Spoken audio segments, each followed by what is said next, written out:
Hi guys, this is Faith and welcome to my channel. In this video, I will show you the step-by-step on how to apply for working permit through online application. So stay tuned and watch the whole video from the start until the end. But before we will start, don't forget to subscribe and click the notification bell for more updates.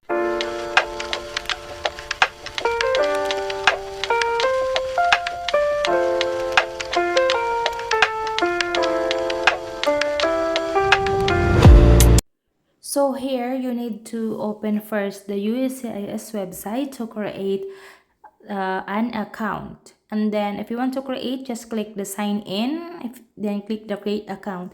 But if you have already the account, you need to sign in and put your email address and then your password, and then click the sign in. Then after that, the USCIS will text you the verification code that you need to put in the secure verification code box. Your account will not open if you don't have the verification code. So after that, you need to submit.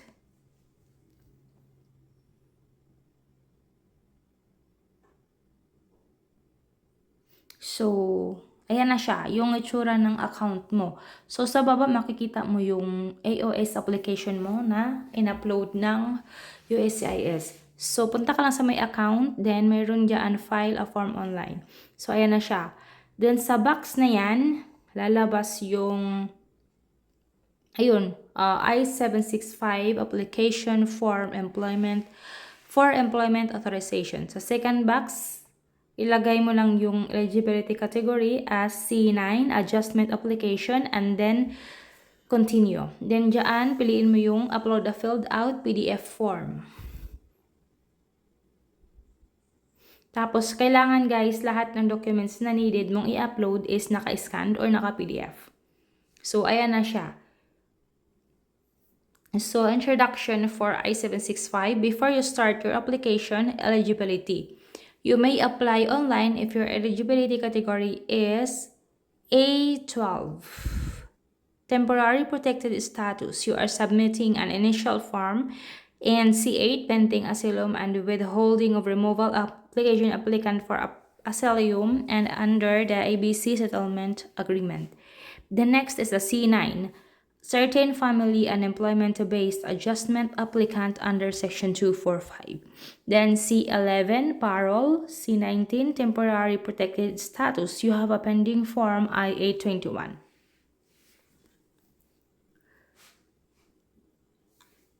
Then all other applicants must submit a paper form I-765.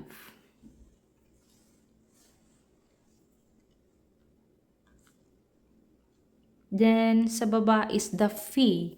We will automatically calculate the cost of for you before you submit your application. So click mo lang yung naka-blue na link.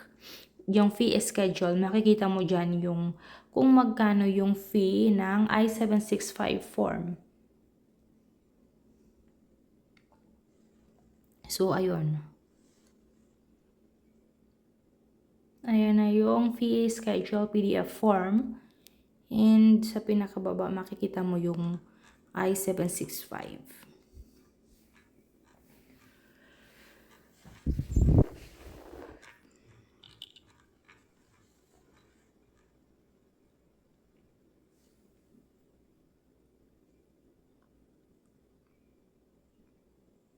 So, ayan na siya. I-765. C, Appendix C. I-765. So, punta ka lang sa baba hanggang sa makita mo yung Appendix C.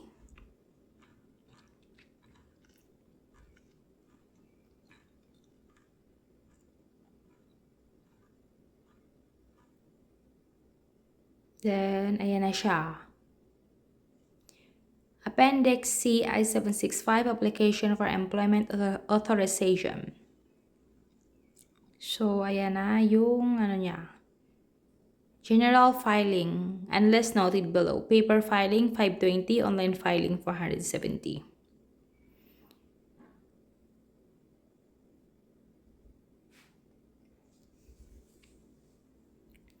If you filed Form I-485 with a fee on or after April 1, 2024 and your form I-485 is still pending, paper filing fee is 260, online filing is 260. So parehas lang pagka may pending kang I-485.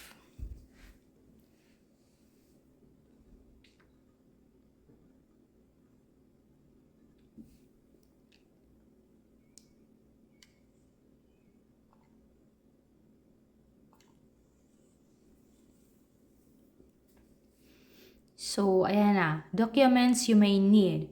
Most applicants must upload a copy of your Form I-94, non-immigrant arrival or departure record, front and back, a printout of your electronic Form I-94 from www.cbp.gov/I-94, passport or other travel document.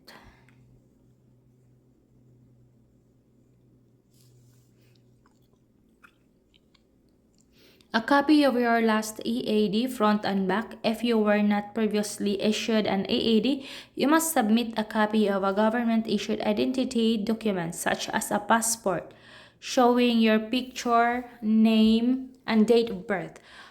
A birth certificate with photo ID, a visa issued by a foreign consulate, or a national ID document with photo and/or fingerprint. The identity document photocopy must clearly show your facial features and contain your biographical information. A color passport style photograph of yourself taken recently. Yun yung 2x2 picture. So, ayun. After you submit your application, track your case online, respond to requests for information, receive your decision. So, click mo lang yung next. So, ayan na. Uploading your form online.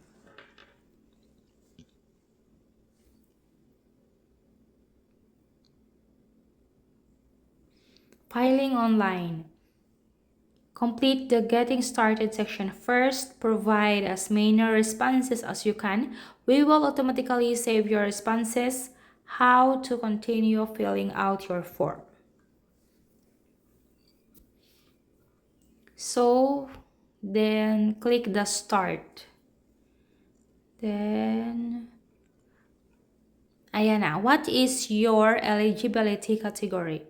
You can only submit a PDF form for certain eligibility categories.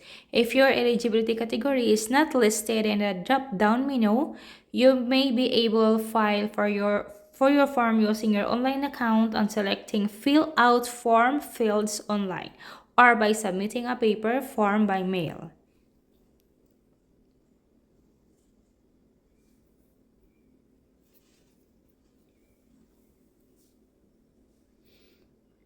Ayan na yung eligibility category C9, Certain Family and Employment-Based Adjustment.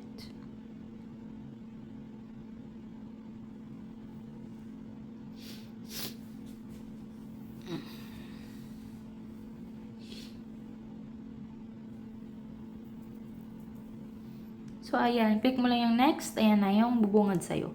Are you able to pay the filing fee? Yes or no? Siyempre, click mo yung yes, then next. So, ayan na yung next. PDF form upload. Upload all pages of the form I-765 in PDF file format only. So, sa baba, ayan. Click mo yung choose. Mapupunta ka doon sa documents mo. So, dyan, i-upload mo lang yung I-765 PDF form. Yung naka-PDF siya, pero huwag nyo munang permahan kasi nga magkakaroon kayo ng issue dyan. So, all pages is if upload nyo, tapos blanco lang yung sa perma. Then after that, para hindi mawawala yung barcode. Then, i-click mo lang yung next. So, ayan na yung 2x2 photo of you. Diyan, ang i-upload nyo is, pwede namang i-scan, pero yung sa akin kasi is soft copy galing sa photo studio. So, ayan. Lumabas na nga yung picture, then click next.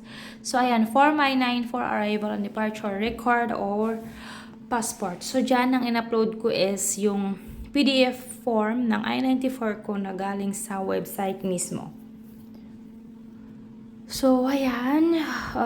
Lalabas siya.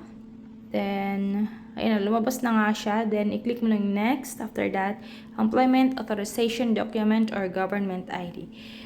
Dito, pwede kayong mag-upload ng passport, biographical nyo, or yung ID. Pero sa akin kasi, ang in-upload ko is yung passport ko na naka-scan copy. So, ayan. Then, click mo ulit yung next after. So, dito, I-485, application to register permanent residence or adjust status.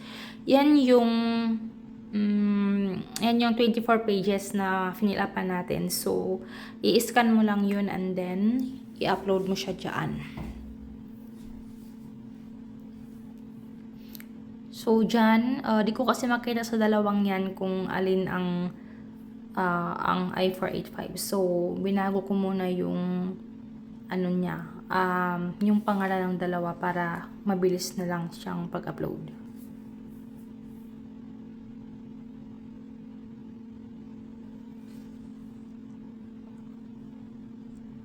So, ayun na.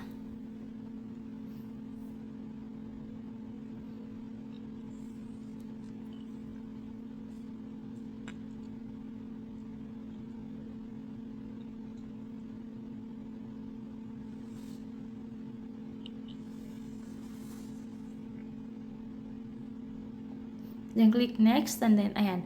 I-797C Notice of Action. Yan yung provide a copy of your current form I-797C notice that was issued to communicate any of the following applicable actions, receipt or rejection of an application or petition. So, dyan kasi yung in-upload ko is yung NOA 1 from my AOS application. So, yung PDF niyan ang in-upload ko. Then, click lang yung next. After that, additional evidence. If you have any other documents to support your application, please upload them here. So, dyan, yung mga ibang documents na naka-scan, dyan mo siya i-upload. So, ang akin, in-upload ko yung birth certificate ko na naka-scan. Dalawang pages na magkahiwalay, kaya dalawa yung pag-upload ko.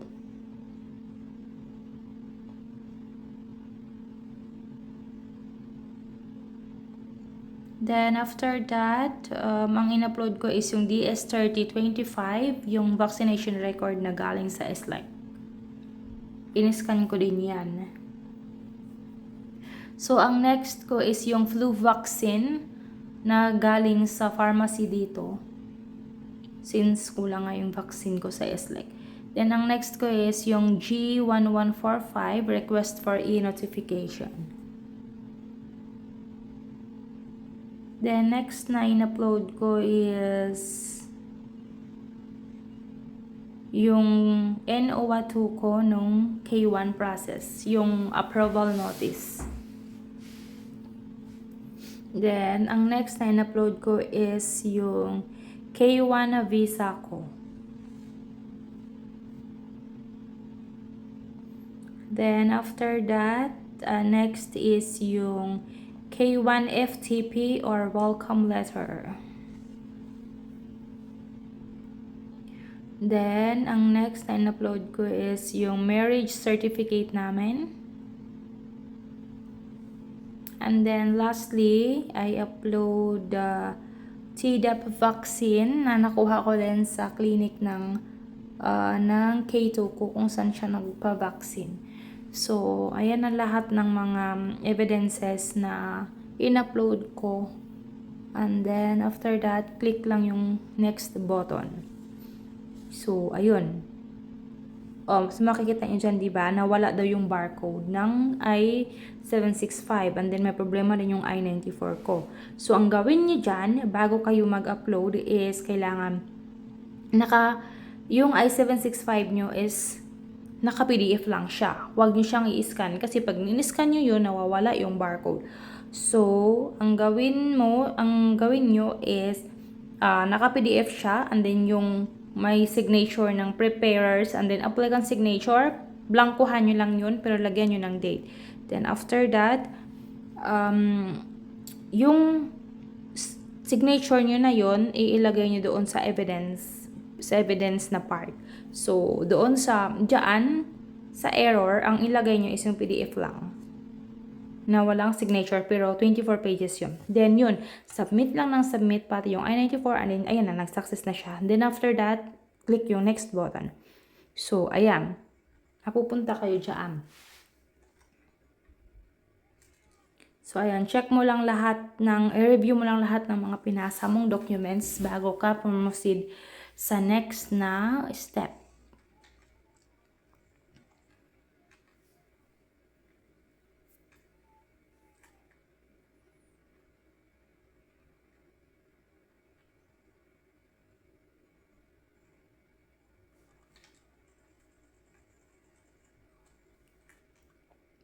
So, ayan, click mo lang yung next. Then, declaration and certification ang next na lalabas. So, baba ka lang dyan ng baba. Ayan, makikita mo yung, ayan. I-click mo lang yan, yung I have read, and then, click mo yung next button. Then, ayan na, authorize payment and submit your application. So, dyan na ilalabas kung paano ka magbayad ng application mo. So, ayan. Click mo yung button na pay and submit. So, ayan. Yan na yung card details sa pagbabayad mo. So, dyan, ang nilagay ko is yung card details ng jusawa ko. Then, after that, ang nilagay niya na, ayan na siya. Nag-successfully submitted na yung I-765 ko. So, check mo doon then balik ka sa account mo, and then check mo kung na-submit na siya. And then, after that, kinabukasan, mag-notify sila dyan sa account mo